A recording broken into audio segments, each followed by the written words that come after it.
एक 17 साल का योद्धा जो मां के गर्भ से ही महाभारत के महायुद्ध में इतिहास रचने जा रहा था, जो जन्म से ही हारना कभी सीखा ना हो, अपनी वीरता से बड़े बड़े धुरंधरों को नसीहत दे डाली।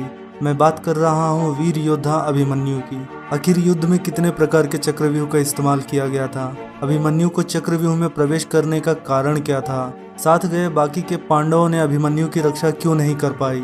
और आखिर में अभिमन्यु की मृत्यु की वजह कौन है? आइए इस गुत्थी को समझने के लिए एक बार कुरुक्षेत्र युद्ध के तह तक चलकर आते हैं। कुरुक्षेत्र युद्ध में पांडवों को हराने के लिए द्रोणाचार्य ने अपनी बुद्धि उपयोग करके इस चक्रव्यूह का निर्माण किया था। युद्ध के दौरान इस्तेमाल किए गए चक्रव्यूहों में से क्रौंच व्यूह, गरुड़ व्यूह, मकर व्यूह, कूर्म व्यूह, शकट व्यूह, सूची व्यूह, शेन व्यूह, वज्र व्यूह, अचल व्यूह, सर्वोतभद्रा, मंडलार्था, श्रृंगाटका, ऐसे ही कई प्रकार के चक्रव्यूह का इस्तेमाल किया गया था। इन चक्रव्यूह में से कुछ ऐसे हैं जो शत्रु को हराने के लिए और कुछ स्वयं की रक्षा करने के लिए उपयोग किया गया था।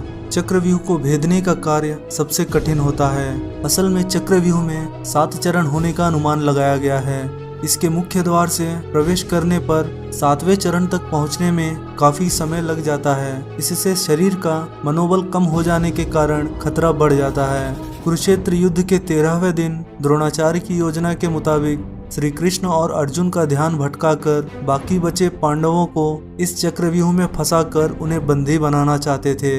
लेकिन धर्मराज जानते थे कि इस चक्रव्यूह को कृष्ण और अर्जुन के अलावा अभिमन्यु भी तोड़ सकता है। लेकिन अभिमन्यु को केवल चक्रव्यूह में प्रवेश करने का मार्ग ही मालूम था। जब अर्जुन सुभद्रा को चक्रव्यूह को भेदने का मार्ग बता रहे थे, उस समय अभिमन्यु मां के गर्भ में से ही इस चक्रव्यूह को भेदने का ज्ञान हासिल कर लिया था। इतने में सुभद्रा निद्रा अवस्था में चली जाने के कारण अर्जुन केवल चक्रव्यूह में प्रवेश करने का मार्ग ही बता पाते हैं। यह बात धर्मराज को बताने के बाद धर्मराज कहते हैं, तुम्हारे साथ हम भी चक्रव्यूह में प्रवेश करके कौरव सेना का नाश कर देंगे।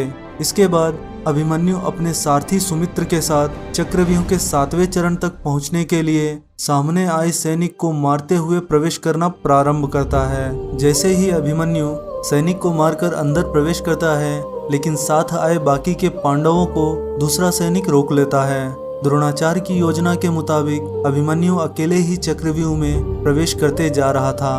मां के गर्भ से ही चक्रव्यूह में प्रवेश करने का विद्या सीख चुके अभिमन्यु द्रोणाचार्य की योजना समझ जाता है और एक नई योजना बनाते हुए सामने आए सैनिक को छोड़कर अपने दाएं और बाएं ओर के सैनिक को मारना शुरू कर देता है, जिसके कारण उस जगह की भरपाई के लिए समय और जगह ज्यादा मिलता है और पीछे आ रहे धर्मराज, भीम, नकुल, सहदेव को प्रवेश करने में आसानी होगी। लेकिन अभिमन्यु की योजना के मुताबिक बाकी के पांडव चक्रव्यूह में प्रवेश ही नहीं कर पाए। इसके बाद जिस प्रकार से जंगल में आग लगने पर पूरा जंगल सर्वनाश हो जाता है, उसी तरह अभिमन्यु भी कौरव सेना का सर्वनाश करते हुए आगे बढ़ रहा था। अभिमन्यु के दहाड़ से चक्रव्यूह तहस नहस होने लग गया था। अश्वत्थामा, कृतवर्मा, बृहद्बल और कर्ण ये सभी एक दूसरे का साहस देते हुए अभिमन्यु का सामना कर रहे थे। सभी योद्धाओं को एकजुट होता देखकर अभिमन्यु साक्षात अर्जुन की उपस्थिति होने का भ्रम पैदा कर रहा था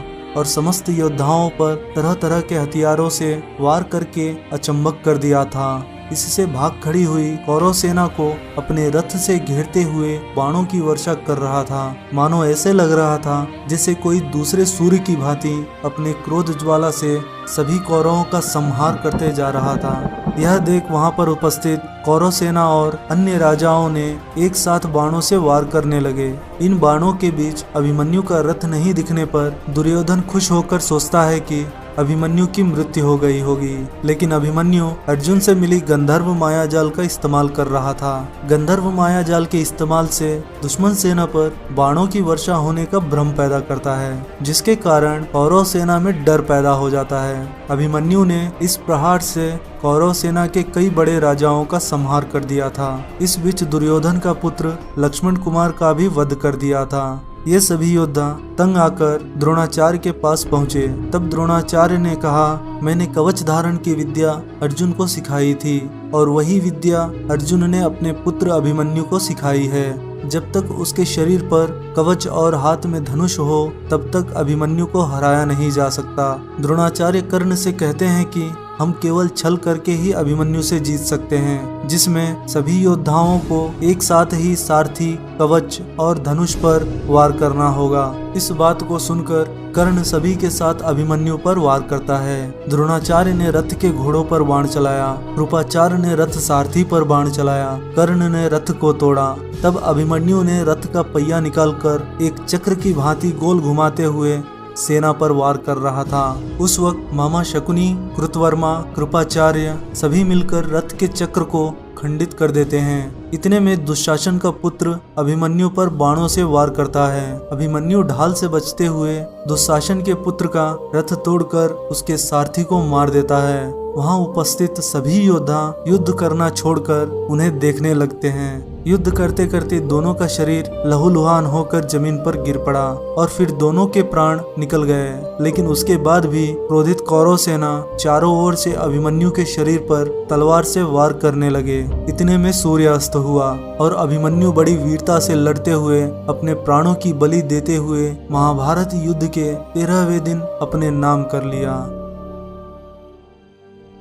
हम में से कई लोग छोटी छोटी परेशानियों से डरकर हार मान लेते हैं। ऐसे लोगों को अभिमन्यु से सीख लेते हुए मुसीबतों का डटकर सामना करना चाहिए।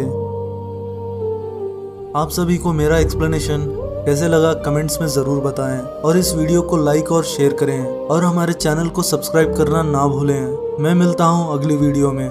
जय हिंद।